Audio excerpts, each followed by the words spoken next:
Good afternoon, everyone, everybody in our audience, our Peak ReLeaf community.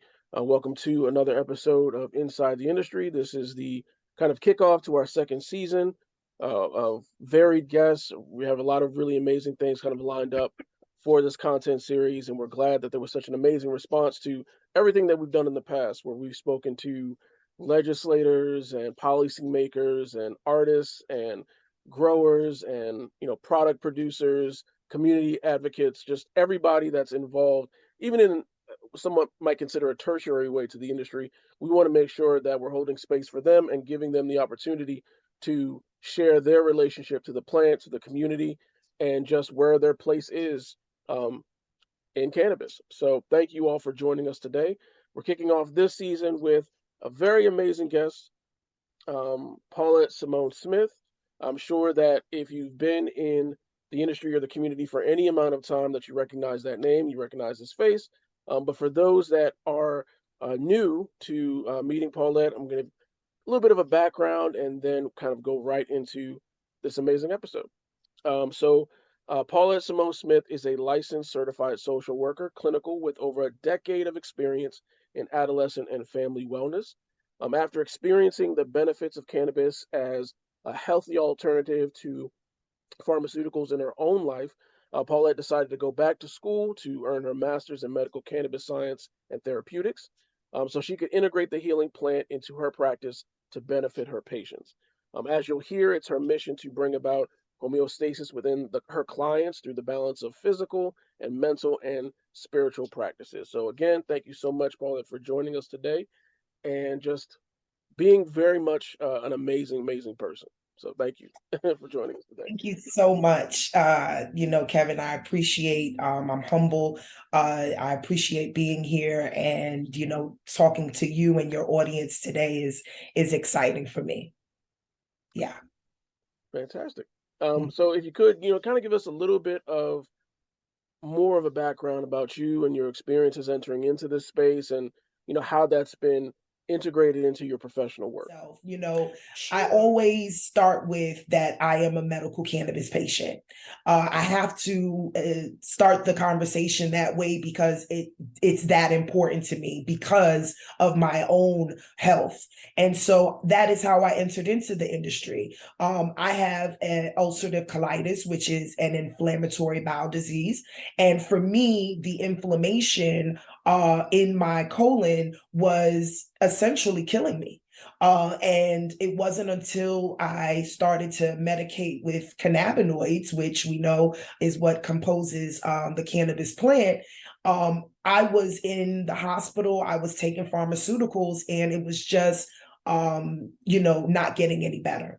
And so I learned about the plant and I found it to be beneficial. And from there, I decided to move into taking this further and sharing that information. And so, medical cannabis patient, and then I am also a social worker. So that is also a core element of who I am. And because of that social work mentality, we share resources. I decided to get a master's in this industry and figure out how could I share this? And so I got the degree or went into the program at University of Maryland, and I sought out ways to help share the information that I got and the understanding about the plant so that other people could know more too. So that's a little bit about me. And then I can't leave out that I am a Morgan alum. I threw out University of Maryland there. So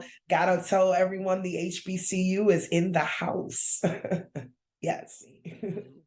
Yeah. One of the things that you brought up that's really interesting because I feel like it happens so much in our industry, when especially when you come from, our community, is that when you enter into the cannabis space, you're coming into it with a focus on wellness, a focus on care. And a lot of times that's because you've had externally from the cannabis industry some experience in care, in wellness, in providing safe and healthy spaces for people to heal or recuperate or to glean knowledge or, whatever the case may be. So Right. before we move into some of the other things, the businesses that you have and just a lot of the other hats that you wear. Can you talk about the intersection of social work and being kind of a patient specialist at a dispensary. You mentioned, existing in both areas, and there's definitely a focus of care in both of those. So Yeah. I would love to hear about your experiences about how those things intersected for you. Sure. So, excuse me, one of the things that is very important about social work is that we meet people where they are. That is one of our core practices, models, missions as social workers. We want to meet people where they are. And so for me, when I entered into the cannabis industry as a patient, I needed to understand the information at my level, which at that point was just, knowing about marijuana, smoke, weed, ganja off the street. And so I needed more information. And so once, like I mentioned, earlier, I found that it was beneficial for me. I felt the need to share. And so I, as a social worker, put myself in a position to be able to be knowledgeable, which we are, and to share that information. I put myself at a dispensary where people would be going. And so, I introduced myself as a bud tender, but I always am gonna push in, health and wellness, and that's me being a social worker. So it's a holistic look.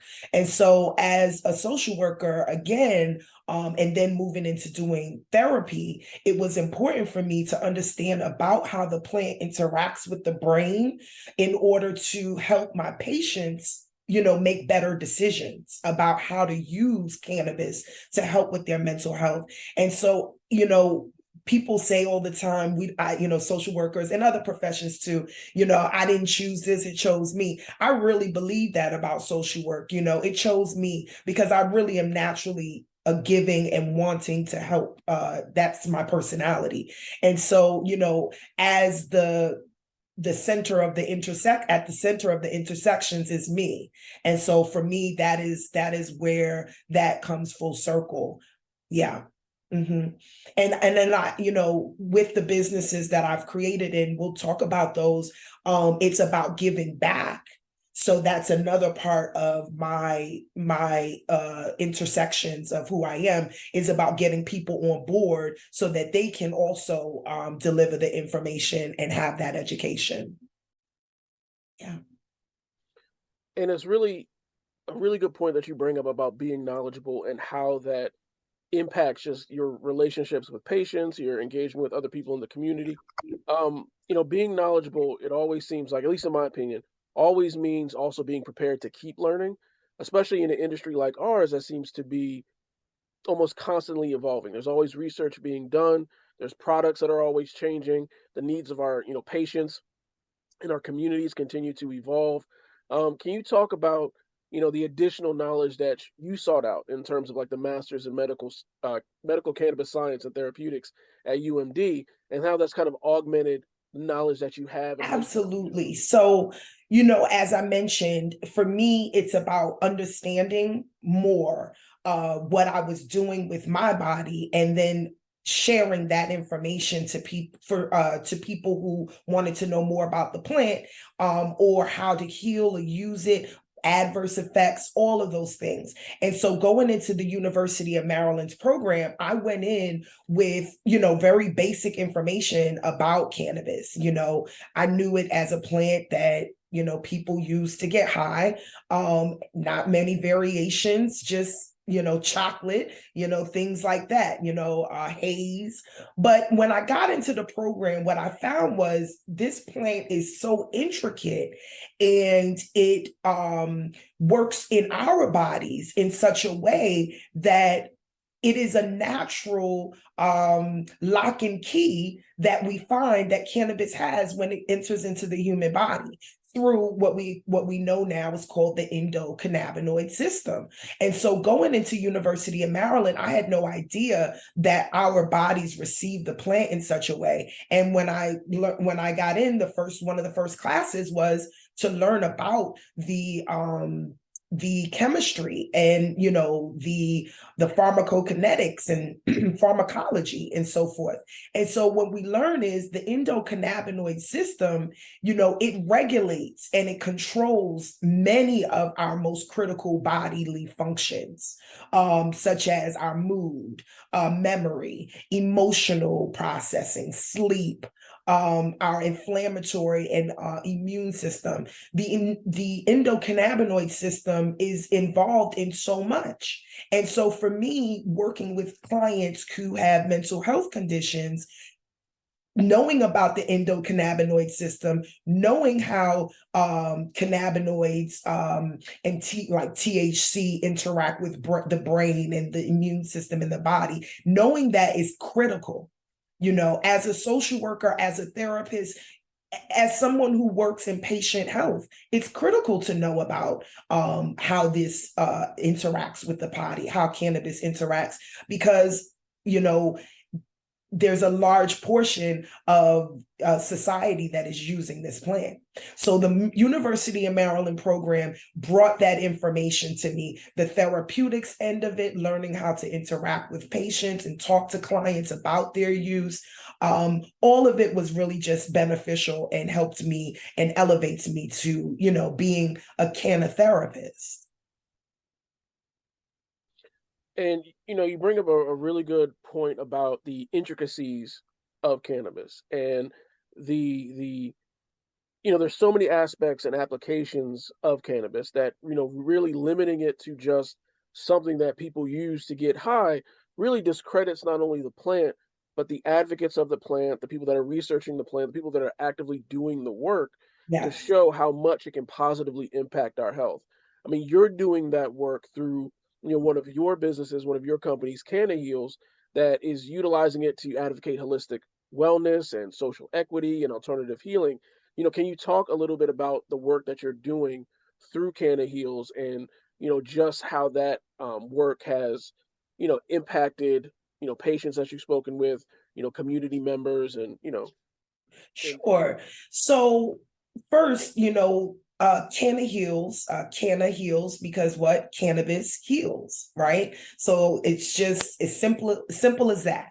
And so what we're doing over at Canna Heals is we're putting together and creating curriculums. We're creating trainings. We're doing talks, all to educate about how cannabis works in the body and ways that you can utilize it as a healing plant. And so what I'm doing and what I've done is I've kind of collapsed everything I learned in my master's program, as well as being a social worker out in the field, as well as being a therapist. And I've put that all together and I'm packaging it in such a way that it is clean and clear for everyone to receive. So that's for patients, that's for people who are just learning about the plant, who want to know more, people who are very knowledgeable, who just want to maybe learn a little bit more information and get some education. And so that's what I'm doing over at Canna Heals. Excuse me. Through my private practice, Paulette Simone and Associates, I see clients who use cannabis as a way to treat mental health conditions, whether it's depression, anxiety. Also, those that use cannabis to treat pain and any other thing conditions that they use cannabis for. I am a therapist, and so I have a caseload of clients who some use and some don't. But I'm here for that. I'm available for that as well. Yeah, I would is love that what to you to asked? find out a little bit more about if you can share some of the challenges that you faced in building Canada Heals. And the reason that I ask that is because even in speaking with medical professionals, mental health professionals, there's always still some measure of a stigma surrounding the use of cannabis and how it can positively impact all those different facets of our different lived experiences. And I would love to hear about some of the things that you faced when building Candy Heals that have been challenges that you've overcome in trying to make sure that cannabis can be used in a holistic way to positively impact the lives of the people that you see. Absolutely. One of the, I want to say this clearly, because for me, it hasn't been a big challenge just yet. I'm walking through high cotton. I'm walking through somewhere where there's not a lot of paved way. Okay. And so for me, it's navigating an experience, an industry that doesn't have a me ahead of me to say, this is how it should look. This is how, this is the education that you need for this. And so for me, the difficulties is really just about paving my own way and getting laying the foundation for someone to come behind me.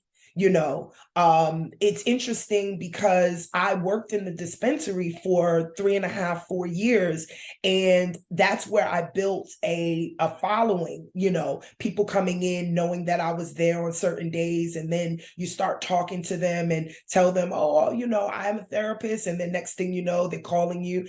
And so, that has been good. I've maintained a good clientele. I'm able to be knowledgeable because I've learned about the plant. So the things that are difficult is really more for me about getting the word out there and paving a way for therapists, social workers, and those that are interested and want to help their clients that use cannabis do that and be a support and not a deterrent from going to therapy or seeking support, through social services for instance. So that's what it is for me. It's just about paving the way. Hmm. No, Mhm. absolutely. And speaking about navigating an unpaved way, one of the things that, and one of the reasons why I love hearing you speak, and I'm glad we were able to get you as a guest, is that you are very intentional about how you communicate the benefits of cannabis, and not only just saying, oh, it can do this but do that, but providing well informed and researched information that is easy to digest, easy to Yes. latch onto, and easy to kind of implement in somebody's daily life. And I remember um, one of the initial times that I had the opportunity to hear you speak was at a cannabis and women's health panel years ago, in Baltimore.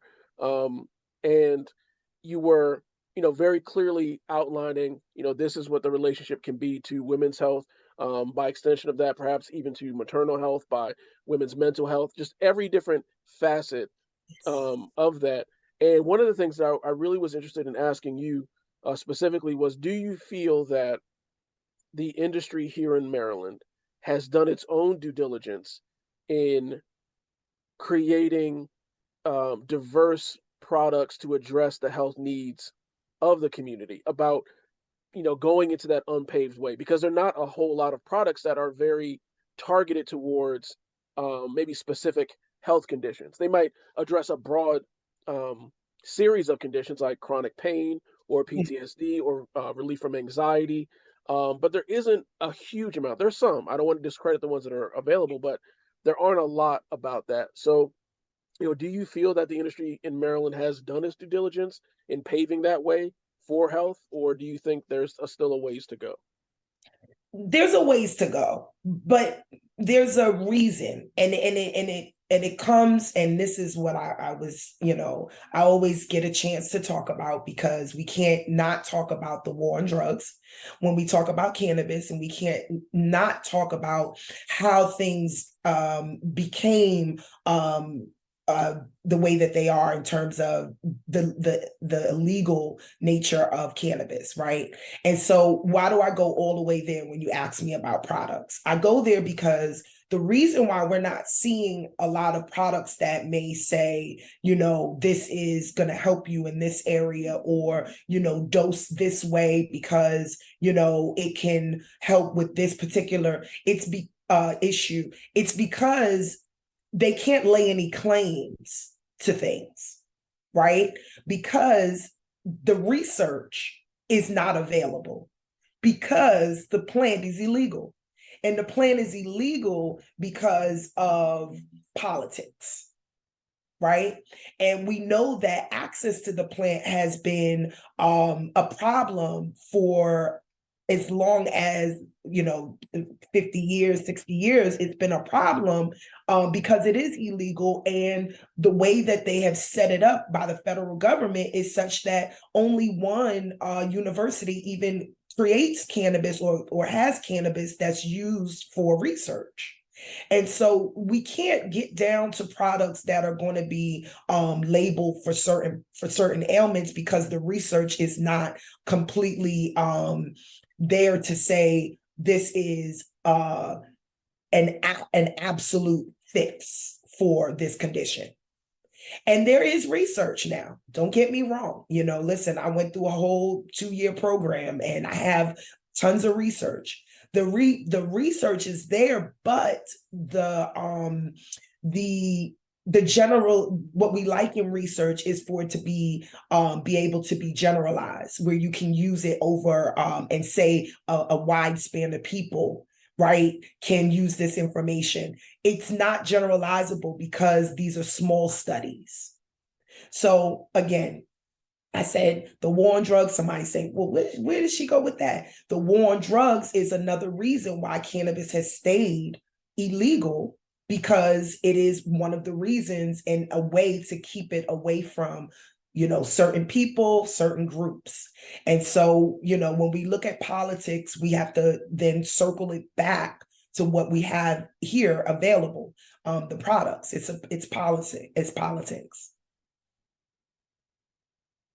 So, kind of piggybacking on that, do you think that will change as adult use kind of continues to make its way to Maryland? So, while those products as they come, they won't be labeled as addressing certain medical conditions, just, obviously for the reasons that you just addressed. And they may say something more like may provide therapeutic relief, Right. or, within the marketing content, there might be like this, are you feeling, do you have headaches? Well, because of this cannabinoid, because of these terpenes, Mm-hmm.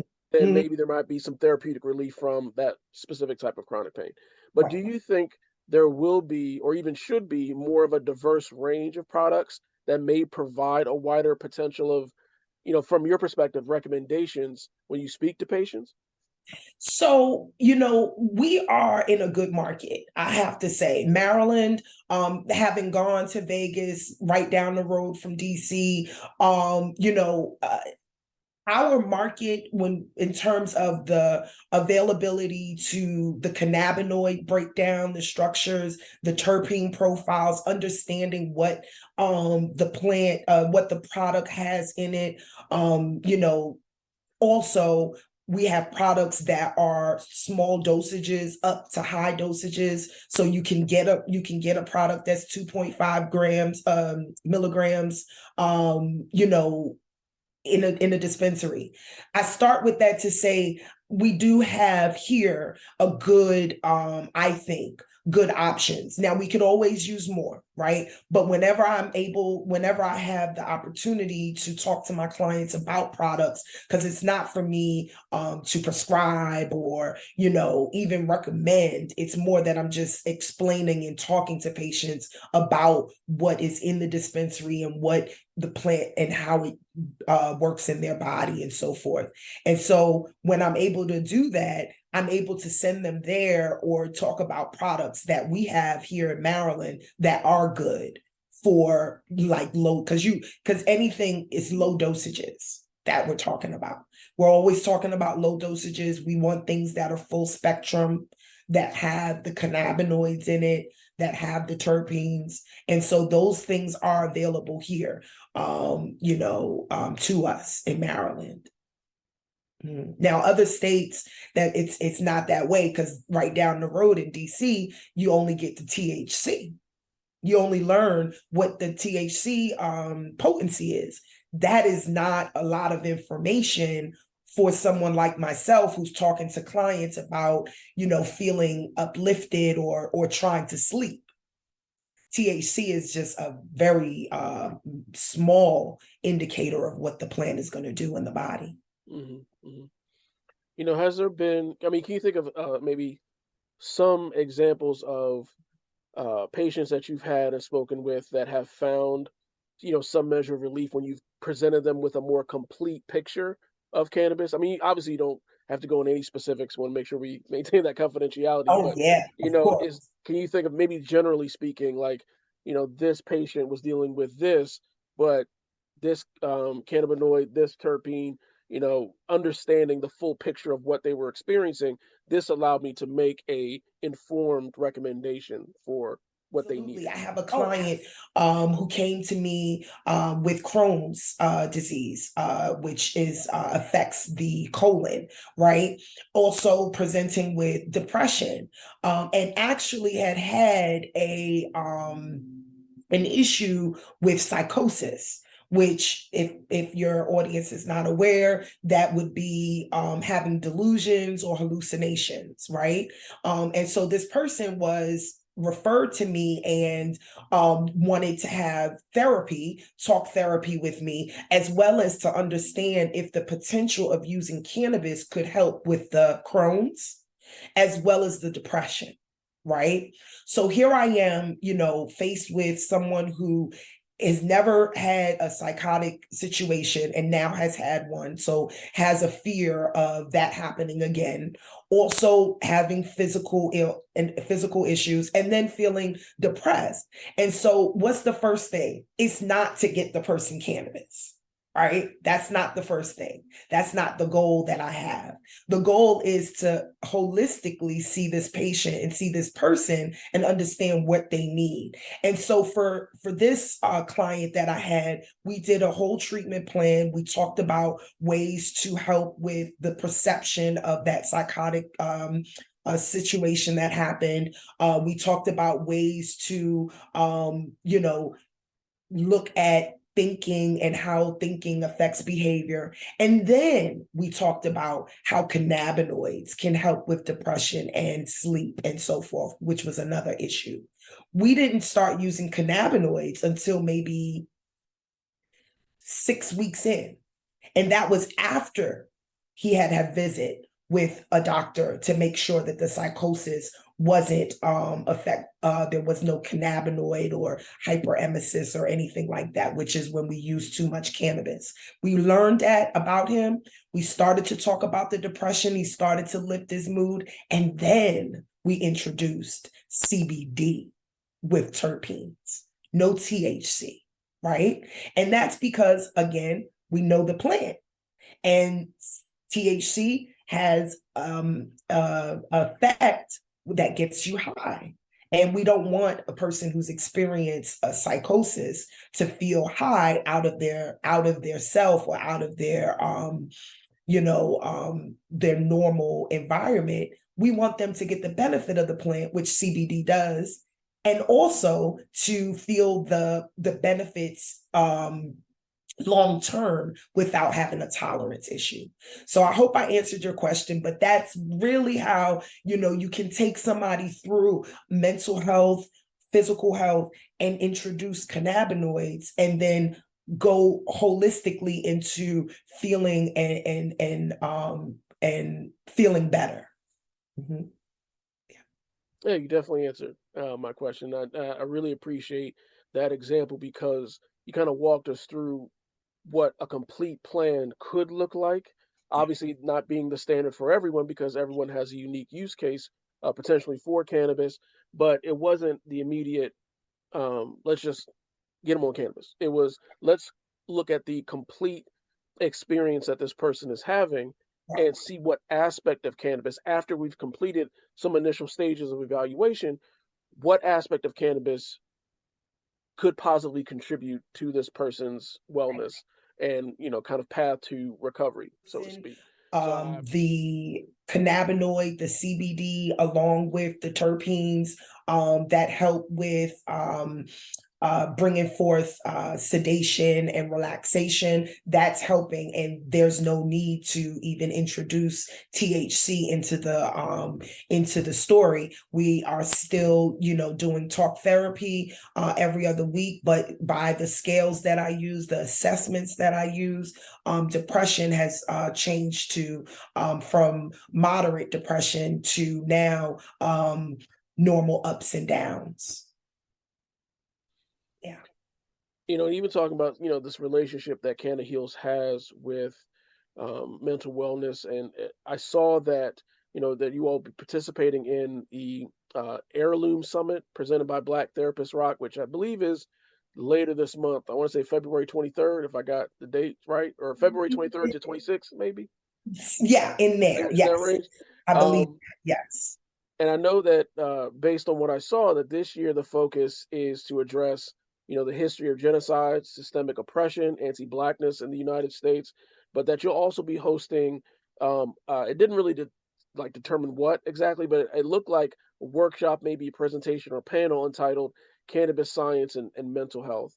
And you kind of briefly just spoke about how that intersection can occur, but could you also go a little bit more into, your involvement into this, Heirloom Summit, how you initially got involved or approached, and maybe a preview of the type of information you might be sharing there at that panel and presentation.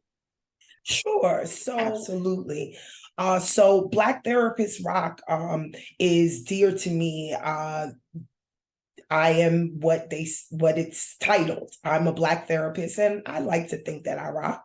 And so that group, what they do is so important in this, the work that needs to be done in mental health and BIPOC communities. And what they do is they support other therapists and other clinicians, Black clinicians that are doing this work in the community and helping our people as well as other communities as well, but just they help us to learn how to help our community. And so I really appreciate Black Therapist Rock. And I got involved. Duran is the founder of Black Therapist Rock, Duran Young. And so she saw some work that I was doing with cannabis, and she noticed that I was also a social worker and therapist. And she just asked me, she said, listen, Paulette, I think that it would be important for people to hear what you have to say and from your knowledge base. And so I will be speaking with the participants about mental health and cannabis.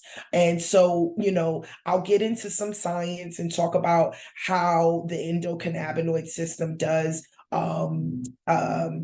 affect, or how our bodies are affected by cannabinoids, and how our brain, the receptors in our brain are affected by THC, CBD, and other cannabinoids in the plant. But what I am going to also be talking about is how I'm going to be bringing it to a granular level, right? Or a micro level. Clients, one-to-one, how your clients that come to you to see you after smoking, how they may act, right? I want to talk to the clinicians and whoever else participates in this summit about ways to talk to patients, clients about getting their medical card, right? How does cannabis work in the body, and why is it important to get a medical card to get the plant that is and has been grown somewhere where people know and we can trace it back. I want to talk to these clinicians about ways to not stigmatize, right? So if you are in person and a person comes in and they smell like cannabis, how not to think of that person as someone who's a stoner or just sitting on the couch, and how to consider them as a professional and a person who may be using cannabis, smoking it for that matter, for condition, right? And that's the way that they have to consume it, because maybe they can't consume it another way. I want to talk to these clinicians about kind of the micro level of cannabis and mental health. How do you introduce terpenes that actually we know can help with certain feelings, and to help with maybe your mood, uplift your mood. How can clinicians talk to their clients about where they could find terpenes, which is not illegal, right? And or rather, how to look up research about terpenes. So I'm going to be talking about a couple different things so that it's well-rounded. So it's not going to just be, how things modulate and so forth. It's going to be, how does purple Urkel make you feel? And if you don't know what that means, purple Urkel is a strain or chemovar, and it tends to help people to relax or be sedated. I want my clinicians to know that there's a difference between the way someone may come in presenting having smoked an indica and the way they may present having smoked a sativa. I want them to know that. It is important for me to bring this kind of information to clinicians and people who may not, seek it out. I'm just going to lay it on you because wherever you are, however I can get it to you, because it is an important plant, and people are using it, readily, whether it's black market or getting it from dispensaries and so forth. And so we should know how it works, good ways to use it, best practices on using it. We should understand ways to benefit from it, right? If it's here. And so I am a proponent of, getting out there and sharing resources. And to me, cannabis is a resource. Absolutely. I think we're coming up on the end here, but I want to make sure that I leave space for anything else that you would like to share with our patient community, or anything else that you kind of like to touch on as we bring everything to a close here today. Well, I love talking about cannabis. I actually do a show myself, really short clips called Bud Talk with Paulette Simone. And so I love getting, excited about cannabis and talking about the possibilities of it and so forth. And so I appreciate the time that you've given me here. What I would want to share is just that, one of the reasons why I'm doing this is because I want for people outside of those who know about how cannabis works to benefit from the information, and also to visit the information for themselves, right? It doesn't mean that you have to consume it. It doesn't mean that you have to now fall in love, but just understand it so that you can see if it potentially could help you, right? And so for me, Canna Heals is about spreading that information and that education. And so what I'm doing is I'm hoping to open up a dispensary. Kevin, that is my goal here in Maryland. I really want to go after a social equity license because I am a Black woman, and I've been in this industry for 3.5, 4 years. And people may have been in it longer, but here's where the information meets the education. It's in a person like myself who wants to share that with the community, and it's my community as well. So through me, I want to help Black and Brown communities benefit from this plant versus, be marginalized by it, or stigmatized rather by it. And so Canna Heals is out here just trying to build a name of a good source for education about the plant, a good source for information about mental health and wellness. We want to be a dispensary. We want to get in the game and dispense cannabis openly to people and educate them as they get it, even in this adult market that we're getting in Maryland.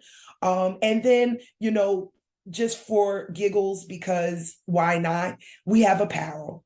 Right. You see me wearing one of our shirts, but we have a ton of apparel because why not walk around saying cannabis heals?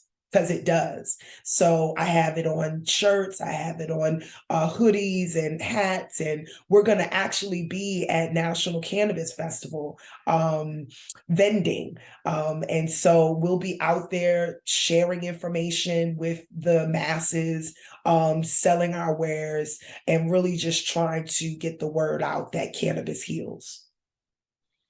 Fantastic. Well, hopefully we'll see you there. We'll be at NCF as well. And we look forward to hopefully very soon have you come speak to our patients directly. I'm very interested in, potentially partnering up and trying to do like a workshop or, something that we can continue to show our patient community the wide breadth of knowledge and resources that are available to them. Hopefully, help inform them in some areas that they might not be as aware of and just show them the continued potential of this plan and how it can impact their lives. So, again, thank you, Paulette, for joining me today. It's been a fantastic experience. I really, really appreciate your place in this industry and as you continue to carve out your space, both from an advocacy standpoint and from a business standpoint. I'm really looking forward to, all of the moves that you're making, and hopefully, I will be able to walk into your dispensary. I would love to be able to do that. I think that you'd bring a very um, informed experience to the dispensary space. And I think that if a patient were to come into your dispensary, that they wouldn't feel like they're being targeted as a potential dollar, but more as someone whose experience, their lived experience is valued, that the health challenges that they may be experiencing will be listened to, and that they will be given a more complete idea of what their care can look like when they use cannabis. So I'm looking forward to it myself. Yes. I love it. And I will take that and package it because that is the goal. That is absolutely the goal. I saw a couple of dispensaries when I traveled in a few places, and I already have in mind how we would have, all of the terpene profiles up against the walls, nice screens everyone can see, and, just get people treatment plans, if that's what they need, and separate that idea and make that more of a thing, versus just going from a provider straight to the dispensary with no knowledge of what you're doing and what you're getting. Canna Heals we're here to bridge that gap. Absolutely. So again, thank you for your time today. I really, really appreciate it. I know you're busy. I know you got a lot going on, so I appreciate you taking the time to speak with our patient community today, share your story as well as share the things that you're involved in, and they can definitely see more of you. I'll make sure that all the socials are linked to, that the websites are linked to, that the apparel is linked to, so they can understand just how much you're doing and what you're bringing to our community. So thank you again. Thank you so much, Kevin. I appreciate you.